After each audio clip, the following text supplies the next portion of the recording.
Magandang araw po, mga Lodi. Annyeonghaseyo. Nung nakaraan, tinalakay ko po yung future tense.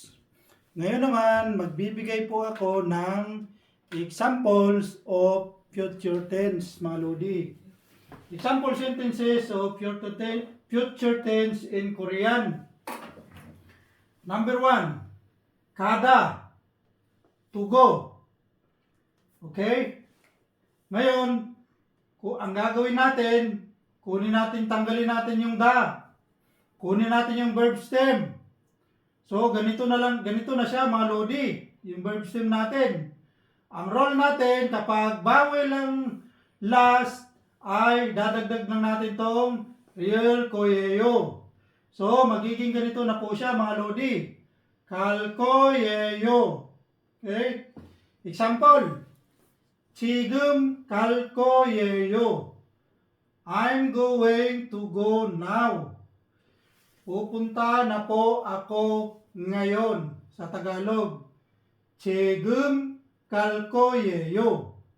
Another example. 혼자 갈 거예요.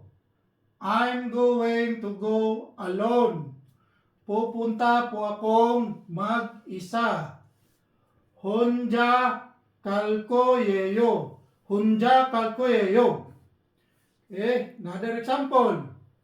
내일 갈 거예요. I'm going to go tomorrow. Bukas na po ako pupunta. 내일 갈 거예요. 내일 갈 거예요. Example number 2. 하다. To do. Okay? Tanggalin natin yung da. Kunin natin yung verb stem. Ito na po siya. Ha. Ang role natin, kapag nagtatapos sa vowel ay real kuyeyo yung idadagdag natin. Real kuyeyo. So, magiging ganito na po siya mga Lodi. Hal koyeyo. Hal koyeyo. Okay? Example sentence. 뭐 할 거예요? What are you going to do? Ano po ang gagawin ninyo? 뭐 할 거예요? 뭐 할 거예요? Another example. 언제 할 거예요? When are you going to do it? Okay? Kailan niyo po gagawin yun? Okay? Kailan niyo po gagawin? Ang Korean niyan ay 언제 할 거예요? 언제 means when in English. 언제 할 거예요? Another example. 이거 언제 할 거예요? When are you going to do this? Kailan niyo po gagawin ito? 이거 means this in English. 이거 언제 할 거예요? 이거 언제 할 거예요? Okay. Number 3. 입다. To wear. Suot. Okay. Role natin, tanggalin natin yung da. Kunin natin yung verb stem. Ang role natin, dahil sa consonant, ang last niya, nagtatapos siya sa consonants. Ang ibig sabihin niyan, magdadagdag lang po tayo ng ulkoyeyo. Ulkoyeyo ang idadagdag natin kapag nagtatapos sa consonant ang verb stem. So, if yung verb stem natin plus ulkoyeyo, magiging ganito na po siya. Ibulkoyeyo.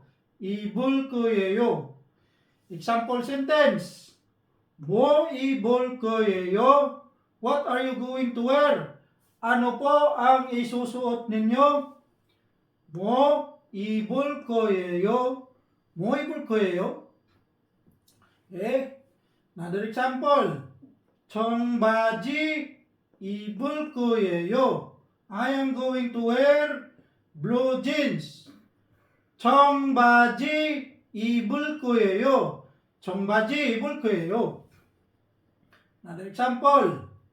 티셔츠 입을 거예요. I am going to wear t-shirt. 티셔츠 입을 거예요.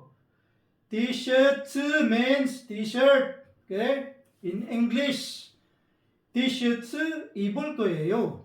Okay? Number 4, palda, to sell. Okay? Exemption to siya. Bakit? Nagtatapos siya sa real. Okay? Tanggalin po natin yung the. Kunin natin yung verb stem na pal. Ganito na po siya. Pal.